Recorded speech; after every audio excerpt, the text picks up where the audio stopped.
توپ بھی تیار ہوتی ہے۔ ہر کوئی توپ کے بارے میں بات چیت کر رہا ہوتا ہے۔ مصطفیٰ اپنے سپاہیوں سے کہتا ہے آغاؤ ہوشیار رہنا، کسی کو قریب مت آنے دینا۔ پھر ادھر ادھر دیکھنے کے بعد اسحاق سے پوچھتا ہے جاندارلی پاشا دکھائی نہیں دے رہے؟ تو اسحاق جھوٹ بولتے ہوئے کہتا ہے آپ ان کی بیماری کے بارے میں جانتے ہیں، وہ دوبارہ شروع ہو گئی ہے اور طبیب نے انہیں آرام کرنے کو کہا ہے۔ یہ سن کر مصطفیٰ پریشان ہوتے ہوئے کہتا ہے پھر آگ کون جلائے گا؟ اس کے ساتھ ایک آواز گونجتی ہے دستور، سلطان محمد خان حضرت تشریف لا رہے ہیں۔ یہ سن کر مصطفیٰ کی پریشانی میں مزید اضافہ ہو جاتا ہے اور وہاں موجود سب لوگ ادب سے کھڑے ہو جاتے ہیں۔ مصطفیٰ بھی آگے بڑھ کر سلطان کے سامنے آداب بجا لاتا ہے۔ سلطان اپنے سپاہیوں کے ساتھ وہاں پہنچتے ہیں۔ سلطان کو دیکھ کر اربان استاد اور سروجہ بہت خوش ہوتے ہیں، مگر مصطفیٰ بہت زیادہ پریشان دکھائی دیتا ہے۔ جنگل میں لڑائی زور و شور سے جاری ہوتی ہے۔ صلیبی مسلسل اکنجیوں کو شہید کر رہے ہوتے ہیں۔ غدار اور خان بھی اکنجی سپاہیوں کو کاٹ رہا ہوتا ہے۔ حسن اور سلطوق بھرپور مقابلہ کر رہے ہوتے ہیں، مگر اسی لمحے ایک صلیبی پیچھے سے حسن کی پیٹھ کو چھلنی چھلنی کر دیتا ہے۔ یہ دیکھ کر سلطوق چلا اٹھتا ہے، مگر صلیبی کی جانب سے مارا گیا تیر اس کی ٹانگ میں پیوست ہو جاتا ہے۔ سلطوق اپنی پرواہ بالکل نہیں کرتا اور کلہاڑا مار کر تیر توڑ ڈالتا ہے، مگر اسی لمحے ایک اور صلیبی سپاہی اس کی پیٹھ پر وار کرتا ہے۔ سلطوق اس بار بھی نہیں رکتا اور اگلے پل اسے اٹھا کر پٹخ دیتا ہے،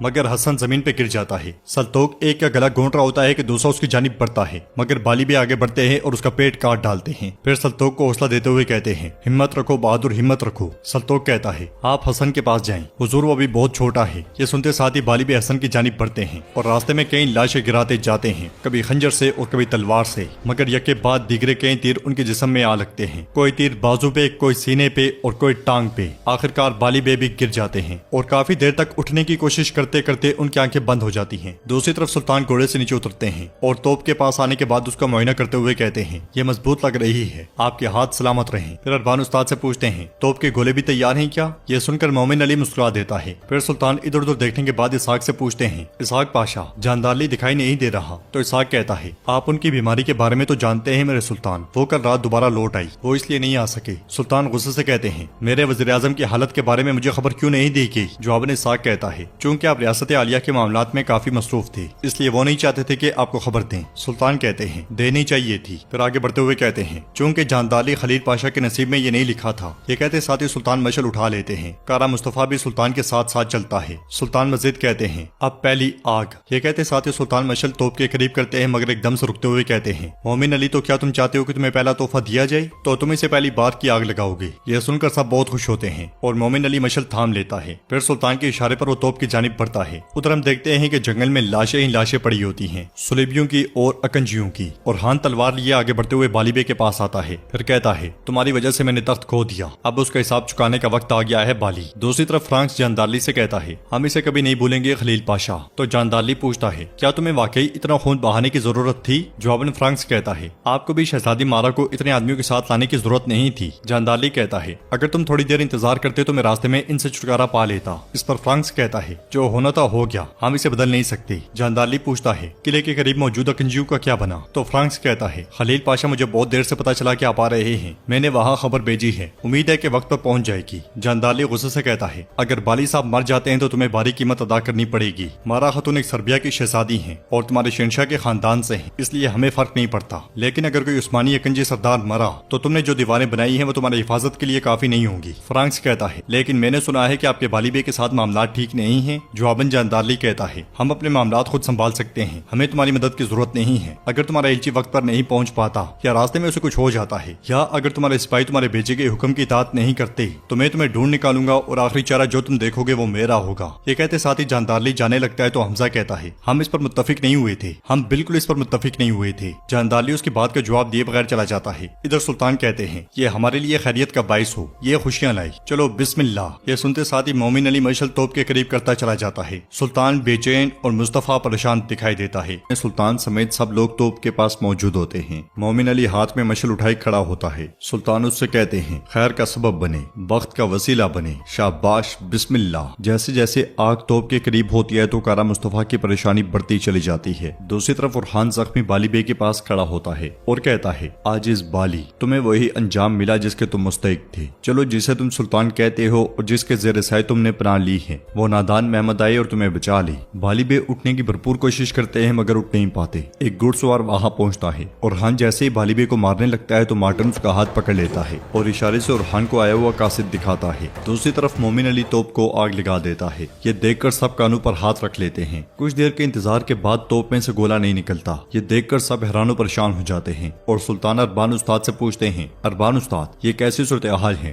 دھماکہ کیوں نہیں ہوا؟ یہ سنتے ساتھ ہی اربان استاد اور سروجا توپ کے پاس آتے ہیں اور دیکھتے ہیں کہ آگ توپ کے بیچوں بیچ لگی ہوتی ہے۔ یہ دیکھ کر وہ دونوں بہت پریشان ہو جاتے ہیں اور سروجا چلاتے ہوئے کہتا ہے، سلطان کو پیچھے لے جائیں، سلطان کو پیچھے لے جائیں۔ یہ سنتے ساتھ ہی زگنوز پاشا اور شہاب الدین پاشا سلطان کو پیچھے لے جاتے ہیں۔ افراتفری پھیل جاتی ہے تو بیچ میں سے پھٹنا شروع ہو جاتی ہے۔ اربان استاد مومن علی کو پیچھے دھکیل رہے ہوتے ہیں تو وہ مسلسل پوچھتا ہے، دھماکہ کیوں نہیں ہوا، دھماکہ کیوں نہیں ہوا؟ تو اربان استاد اسے پیچھے دھکیلتے ہوئے کہتے ہیں، یہ پھٹ جائے گی، مگر مومن علی پیچھے نہیں ہٹتا۔ اربان استاد کی بھرپور کوشش کے باوجود وہ وہیں کھڑا رہتا ہے۔ اربان استاد اور سروجا پیچھے ہٹ جاتے ہیں اور مومن علی توپ کے پاس پہنچتے ہوئے کہتا ہے، یہ توپ پھٹے گی، وہ بھی قسطنطنیہ میں۔ اس کے یہ کہتے ساتھ ہی پوری کی پوری توپ پھٹ جاتی ہے۔ مومن علی اڑتا ہوا کئی گز دور جا لگتا ہے۔ آس پاس موجود چیزیں ریزہ ریزہ ہو کر ہوا میں اڑ جاتی ہیں۔ شدید دھماکے کی وجہ سے جانصری سپاہی بھی جا گرتے ہیں۔ اس شور غل میں آوازیں آتی ہیں، مومن علی، مومن علی۔ پھر ایک اور آواز آتی ہے، کیا ہمارے سلطان صحیح سلامت ہیں؟ دھوئیں کے ہٹتے ساتھ ہی اربان استاد بھاگتے ہوئے مومن علی کے پاس آتے ہیں۔ مومن علی مکمل طور پر جل چکا ہوتا ہے اور اس کی سانسیں ابھی تک چل رہی ہوتی ہیں۔ سلطان بھی کھڑے ہو کر یہ منظر پریشانی سے دیکھ رہے ہوتے ہیں۔ سروجا بھی مومن علی کے پاس آتا ہے۔ شہاب الدین پاشا اور زگنوز پاشا سلطان سے کہتے ہیں، سلطان ہمیں فوراً محل واپس لوٹنا ہوگا، گھوڑوں کو تیار کرو۔ سروجا مومن علی کو حوصلہ دیتے ہوئے کہتا ہے، تم ٹھیک ہو جاؤ گے، ہمت نہ ہارنا۔ مگر مومن علی تکلیف سے کراہتے ہوئے کہتا ہے، میرا وقت آ گیا ہے، میں رسول اللہ صلی اللہ علیہ وسلم کی بشارت پوری نہ کر سکا، میں اس شاندار لشکر کا حصہ نہ بن سکا۔ تو اربان استاد غمگین ہوتے ہوئے کہتے ہیں، تم بنو گے، تم بنو گے، حوصلہ رکھو۔ تو مومن علی کہتا ہے، موت مجھ تک پہنچ چکی ہے، لیکن میری آپ سے ایک درخواست ہے استاد، میرے نام کو زندہ رکھیے گا، زندہ رکھیں تاکہ میں بھی قسطنطنیہ آ سکوں۔ یہ سنتے ساتھ ہی اربان استاد اور سروجا زاروں کی طرح رونے لگ جاتے ہیں اور مومن علی کی زبان پر کلمہ شہادت جاری ہو جاتا ہے، اس کی سانسیں ہمیشہ ہمیشہ کے لیے بند ہو جاتی ہیں۔ یہ منظر دیکھ کر اربان استاد اور سروجا